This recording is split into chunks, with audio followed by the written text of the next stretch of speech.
মহান রবের শেখানো ভাষায় শুকরিয়া জ্ঞাপন করছি। জবান ছেড়ে দিয়ে সকলে একযোগে বলছি আলহামদুলিল্লাহ।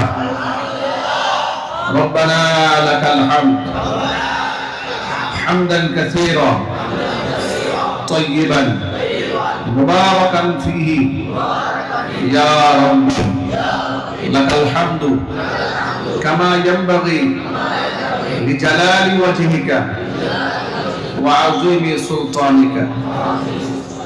মহান আল্লাহ রাব্বুল আলামিন আজকের মাহফিলকে কবুল করুন। জামিয়া ইব্রাহিমিয়া মাদ্রাসাকে আল্লাহ তাআলা কিয়ামত পর্যন্ত কবুল করুন। আমিন। মাদ্রাসার সকল হাজাত আল্লাহ তাআলা তার গায়বে খাজানা থেকে মিটিয়ে দিন। আমিন। অত্র এলাকার সমস্ত মুর্দিগানের কবরে আযাবকে আল্লাহ তাআলা কিয়ামত পর্যন্ত বন্ধ করে দিন।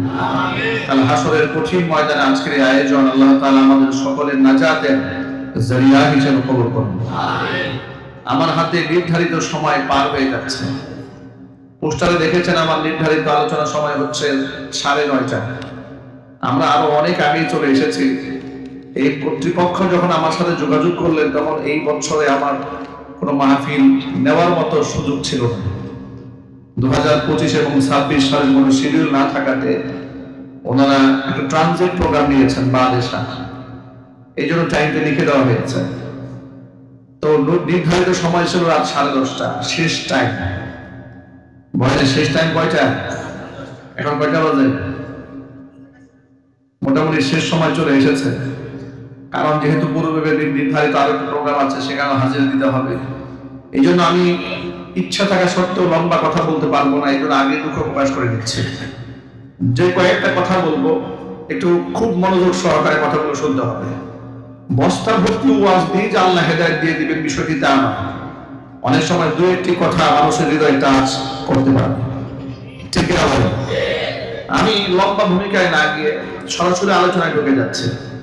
কোরআন মাজিদের হাজার হাজার আয়াতের ভেতর থেকে বর্তমান প্রেক্ষাপটকে চিন্তা করে আমি সূরাতুল হজ্জের 41 নম্বর আয়াত আপনাদের সামনে তেলাওয়াত করেছি। মহান আল্লাহ তাআলা এই আয়াতের মধ্যে তুলে ধরেছেন যে আমি যদি ইমানদার ব্যক্তিদেরকে ক্ষমতায়ন করি, নেতৃত্বের মসনদে বসায়, তারা কি করবে সেই দেশে। আল্লাহ পাক মৌলিকভাবে বলেছেন, দায়িত্ব তো অনেক। এই আয়াতে মৌলিকভাবে 4টা মূলনীতির কথা বলেছেন, যে 4টা কাজ, 4টা টার্গেট নিয়ে তারা কর্মপন্থা তারা নির্ধারণ করবে। এর মধ্যে 1 নাম্বার, আল্লাযীনা ইম্মাক্কান্নাহুম ফিল আরদি, ইমানদারদের ক্ষমতার মসনদে যদি আমি বসাই তাহলে আকামুস সালাহ, এরা জমিনে নামাজ কায়েম করবে। কি কায়েম করবে? পয়েন্টগুলো একটু ঠান্ডা মাথায় সবার শুনবেন। আমি এখানে কোনো দল, কোনো মত, আমি কোনো ব্যানারে কথা বলবো না, কোরআন এবং সুন্নাহর ব্যানারে কথা বলবো। এই পয়েন্টগুলো মনে রাখবেন। ইমামদারদেরকে নেতৃত্বে যদি আমি বসাই, তারা মৌলিকভাবে 4 দফা কাজ দিয়ে এগিয়ে যাবে। এর মধ্যে 1 নাম্বার হচ্ছে আকামুস সালাহ, জমিনে তারা নামাজ কায়েম করবে। 2 নাম্বার কাজ হচ্ছে ওয়া আতাউজ যাকাত, যাকাত আদায় করবে। 3 নাম্বার দায়িত্ব হচ্ছে ওয়া আমারু বিল মা'রুফ ওয়া নাহাউ আনিল মুনকার, সৎ কাজের আদেশ দেবে, অসৎ কাজ থেকে মানুষকে নিষেধ করবে। এটা কার কথা? ইমামদারেরা দায়িত্বে আসলে এটা তাদের প্রথম দায়িত্ব হবে যে তারা নামাজ কায়েম করবে। তাফসীরে কুরতুবীর মধ্যে এসেছে, শাসকদের জন্য তার নিজের নির্ধারিত এরিয়ার মধ্যে নামাজ কায়েম করা এটা তার জন্য ওয়াজিব। তার জন্য কি? তিনি যদি নামাজ কায়েম না করেন তাহলে তিনি গুনাহগার হবেন। এখন রাষ্ট্রীয়ভাবে নামাজ কায়েমের হাইসিয়তটা কি? দেখো, আমরাও কিন্তু নামাজ পড়ি। এখানে যারা এসেছেন আলহামদুলিল্লাহ অধিকাংশ আমরা নামাজি। আলহামদুলিল্লাহ বলো। অধিকাংশ মানুষ নামাজ আমরা কায়েম করেছে আমাদের ব্যক্তি জীবনে, কিন্তু রাষ্ট্রীয়ভাবে সামাজিকভাবে নামাজ কায়েম নাই বলে ইচ্ছা করলে মানুষ নামাজ পড়ে, ইচ্ছা করলে মানুষ নামাজ না পড়ে। কোনো ভেদাভেদ নাই, তাকে বচ্চনা করা হয় না, তার কোনো খোঁজ খবর হয় না, জবাবদিহিতার কাজ করায় তাকে দাঁড় করানো হয় না। ঠিক বলে।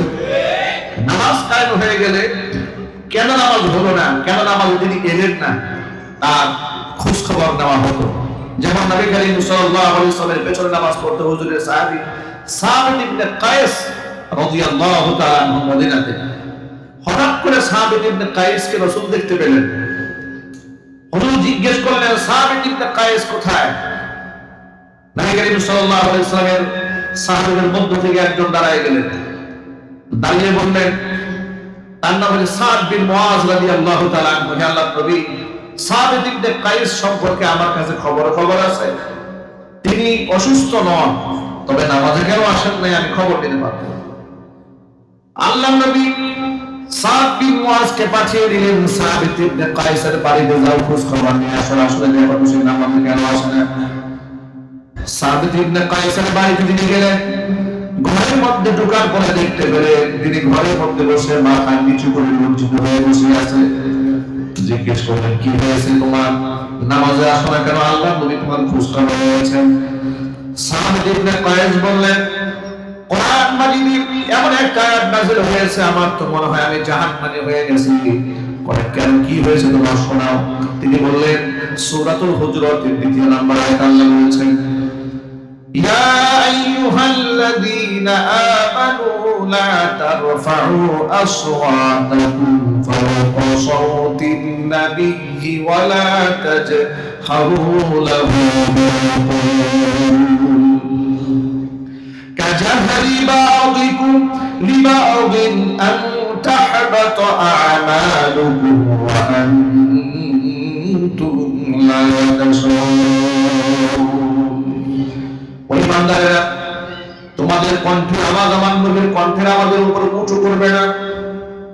স্বাভাবিক মজলিসের মধ্যে যেমন একে অপরের সাথে শোরগোল করে কথা বলো, আমার নবীর মঞ্চে নবীর দরবারে বসে শোরগোল করে কথা বলতে পারবে না, উঁচু আওয়াজে কথাও বলতে পারবে না, আওয়াজ দিতে পারবে না। সাবিত ইবনে কায়েস বলছেন, আল্লাহ পাক এরপরে বলেছেন, আনতা হাবাতু আমালুকুম ওয়া আনতুম লা তাশউরুন। নবীর দরবারে আওয়াজ উঁচু হয়ে গেলে একবার নির্ঘাত তুমি জাহান্নামী হয়ে যাবে, তোমার সব আমলনামা বরবাদ হয়ে যাবে। সাবিত ইবনে কায়েস বলছেন, আমার জন্মগত গলার আওয়াজ বড়, আমি তো আস্তে কথা বলতে পারি না। এবার আল্লাহ পাক তো বলেন, আমার কণ্ঠের আওয়াজ যদি রাসূলের কণ্ঠের আওয়াজের উপর উঁচু হয়ে যায় তাহলে আমার সব বরবাদ হয়ে যাবে। তা আমি ভয় পাচ্ছি, সাবিত ইবনে কায়েস বলছেন, আমি ভয় পাচ্ছি যে বিগত জীবনে রাসূলের দরবারে যত বিয়াদবি আমার দ্বারা হয়ে গেছে, আমার তো মনে হয় আমি জাহান্নামী হয়ে গেছি। আমি এই ভয়ে, এই লজ্জায় আমি রাসূলের সামনে যাই না। সুবহানাল্লাহ, আল্লাহু আকবার বলেন। সাহাবায়ে কেরাম ইচ্ছা করে রাসূলকে তো কষ্ট দেননি, অনাকাঙ্ক্ষিত কষ্ট দিয়েছেন, এই কথা চিন্তা করে উনি রাসূলের সামনে যেতে সাহস পাচ্ছেন না। এই আওয়াজ যখন রাসূলের কানে দেওয়া হলো, তখন রাসূল পাক সাল্লাল্লাহু আলাইহি সাল্লাম এই সাবিত ইবনে কায়েসের ব্যাপারে বললেন, তাকে গিয়ে এই সুসংবাদ দাও, নবী করিম সাল্লাল্লাহু আলাইহি ওয়াসাল্লাম সাক্ষী দিয়েছেন তুমি আল্লাহর জান্নাতে। চিৎকার দিয়ে বলুন আল্লাহু আকবার। একজন ব্যক্তি নামাজে অনুপস্থিত হলে আল্লাহর নবী তার খবর পাঠাবেন, তিনি কেন নামাজে আসেন নাই। এটা ঠিক তখনই হয় যখন সামাজিকভাবে নামাজ কায়েম হয়ে যায়।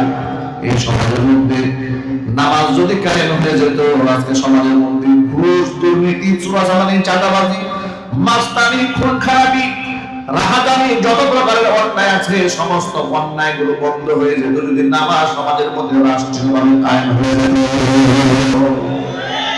ঠিক বলেন।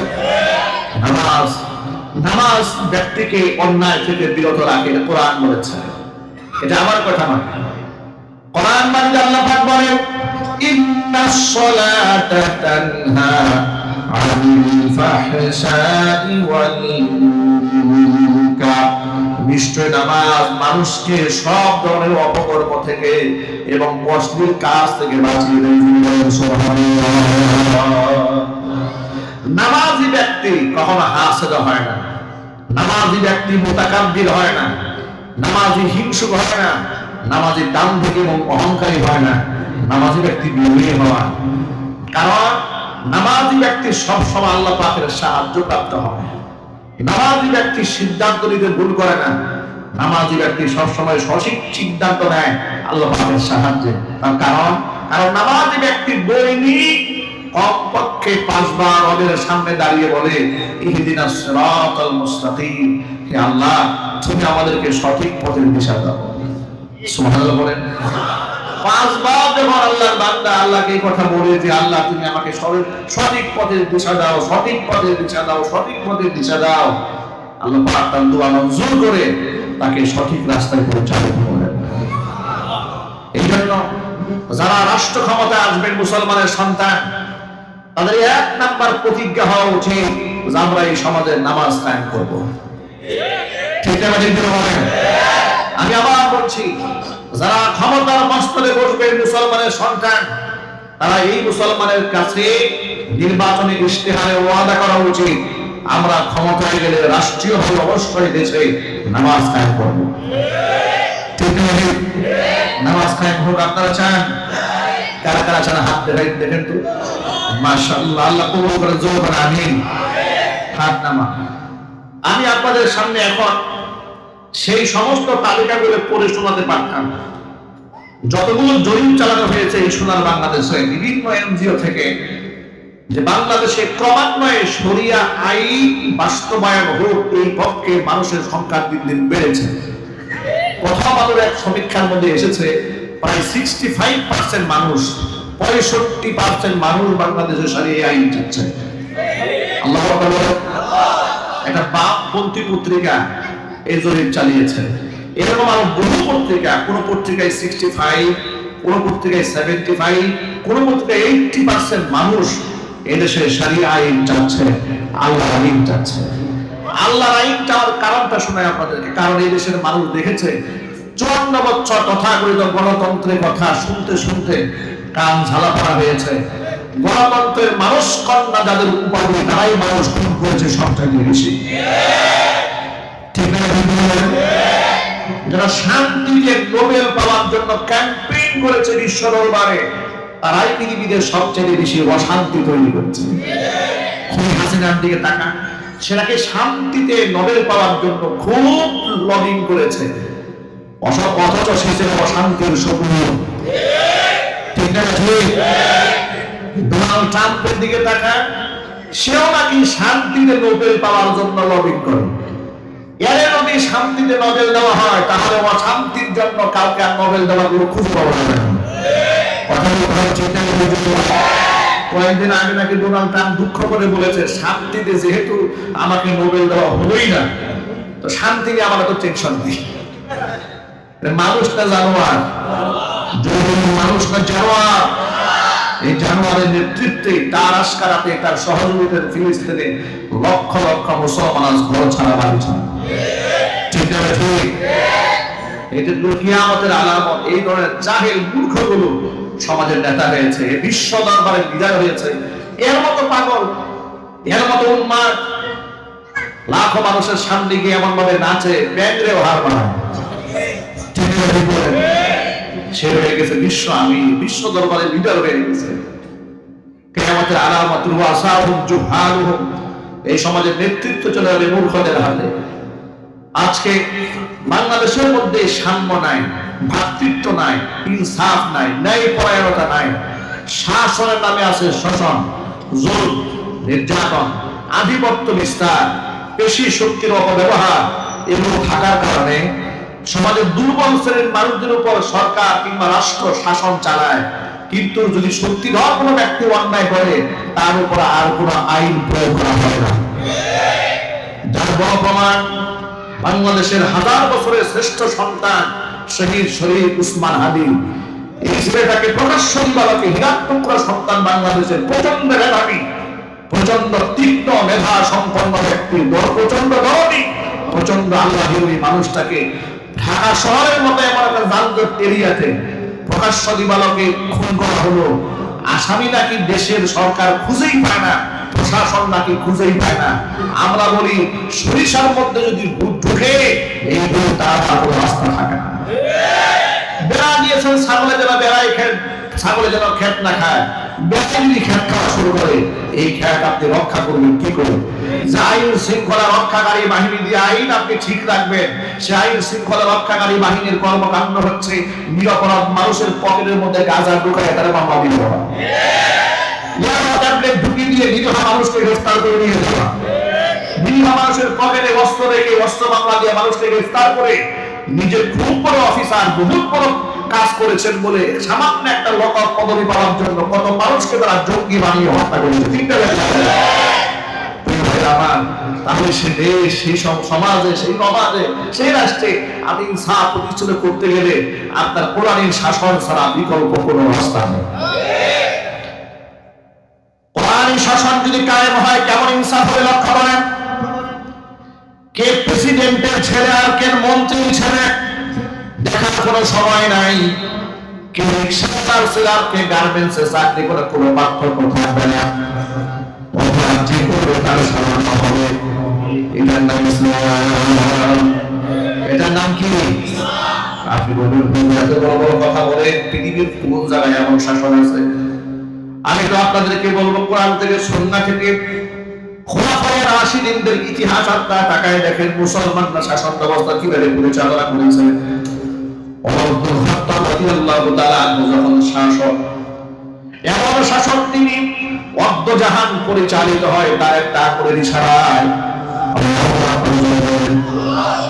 সে শাসক তার ক্ষমতার মস্তদে থাকাকালীন অবস্থায় এক ইহুদি ব্যক্তি তার বিরুদ্ধে আদালতে মামলা দায়ের করল।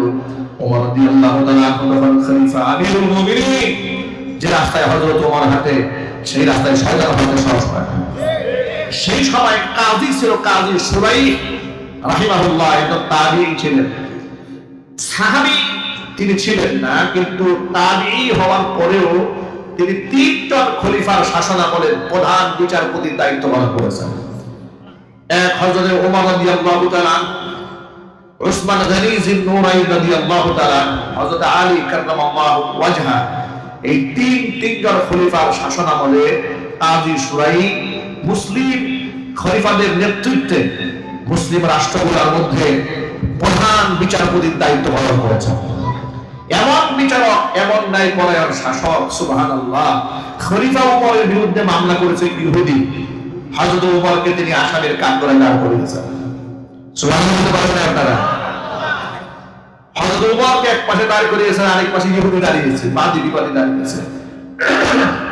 ওমর ইবনে খাত্তাব রাদিয়াল্লাহু তাআলা আনহুকে ডেকে জিজ্ঞেস করলেন, আপনার বিরুদ্ধে যে অভিযোগ করা হয়েছে আপনার পক্ষে কোনো সাক্ষী প্রমাণ কিছু আছে? হযরত ওমর বলেন, আমার পক্ষে কোনো সাক্ষী প্রমাণ কিছু নেই।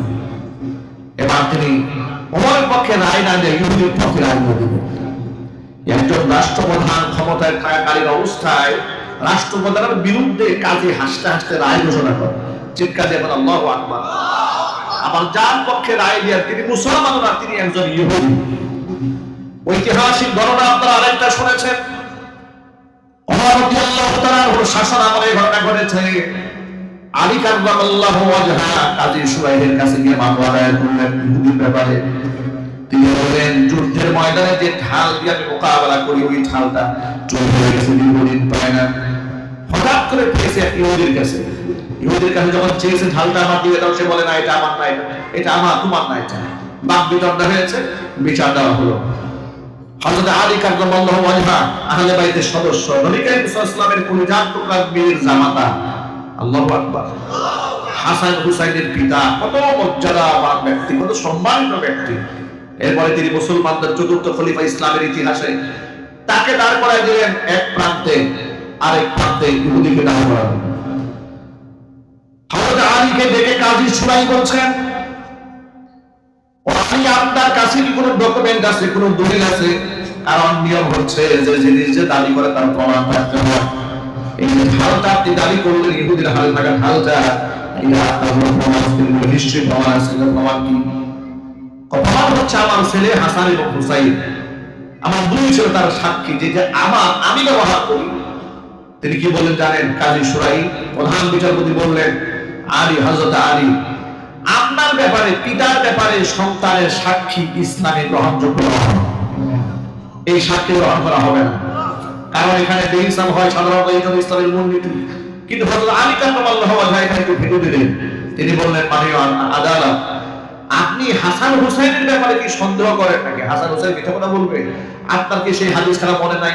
ওয়াল হাসানু ওয়াল হুসাইনু সাইয়্যিদা শাবাবি আহলিল জান্নাহ, হাসান এবং হুসাইন জান্নাতের যুবকদের সর্দার।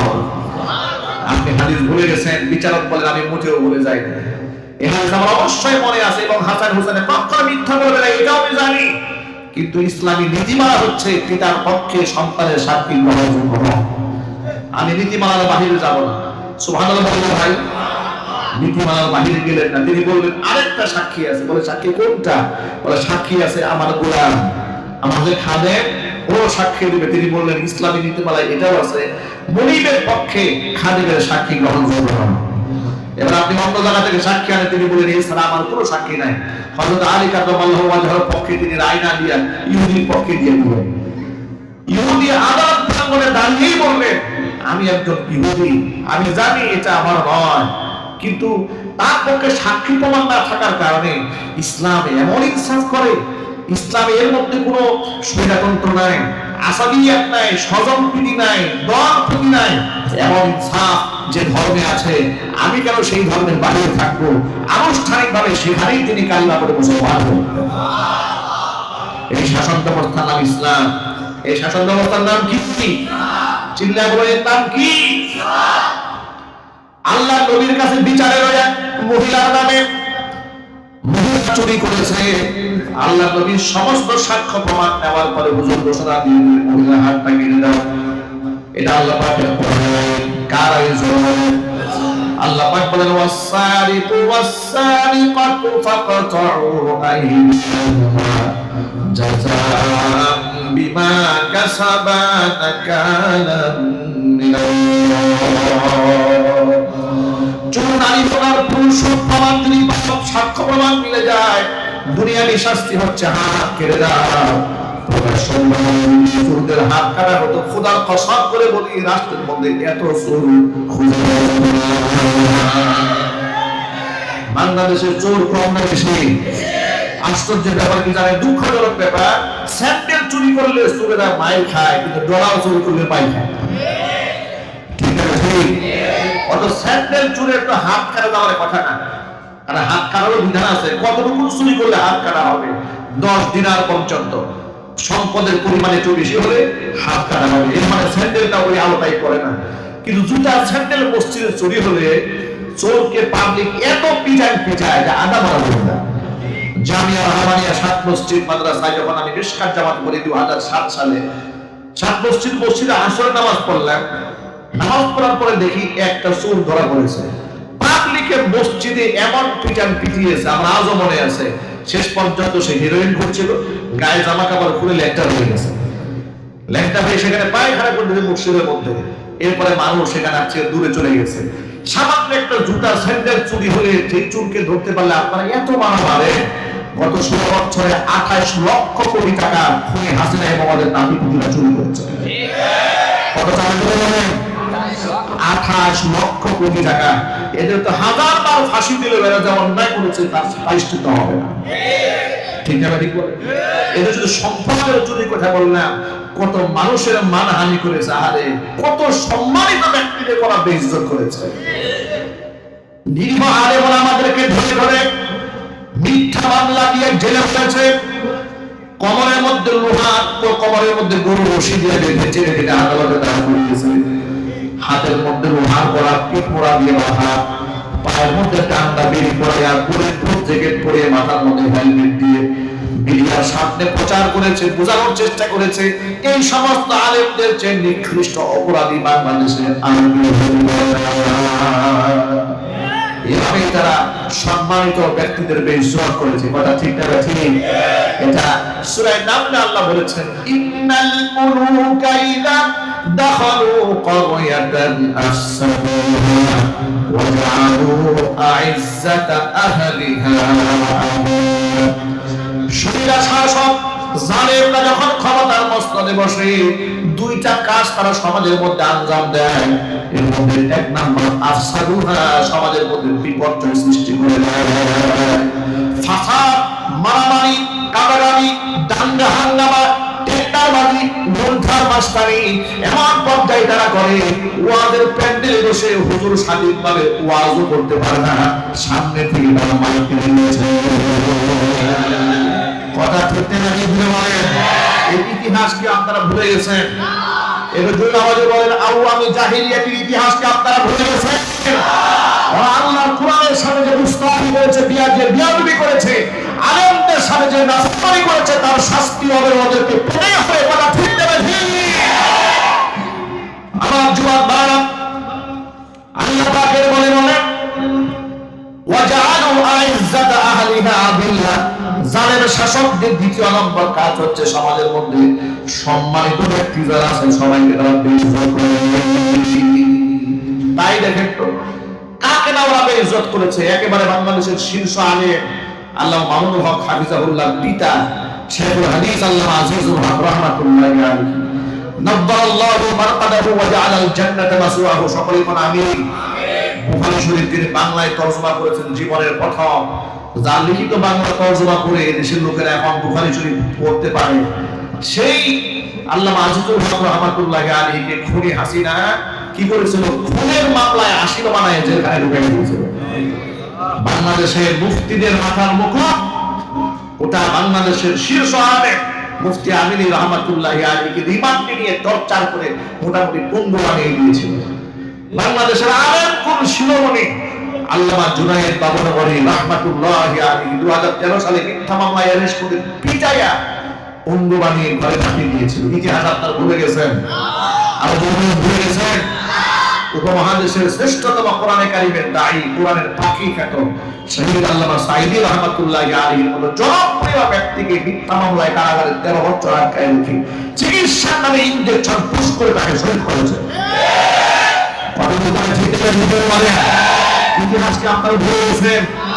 আপনাদেরকে জিজ্ঞেস করতে চাই, এই সমস্ত খুনি এবং আলেম আমাদের সাথে দিয়ারবিকারী এদের বিচার হওয়ার দরকার আছে না নাই? এদের বিচার হোক, কারা কারা চান দু হাত দেখতে চাচ্ছি।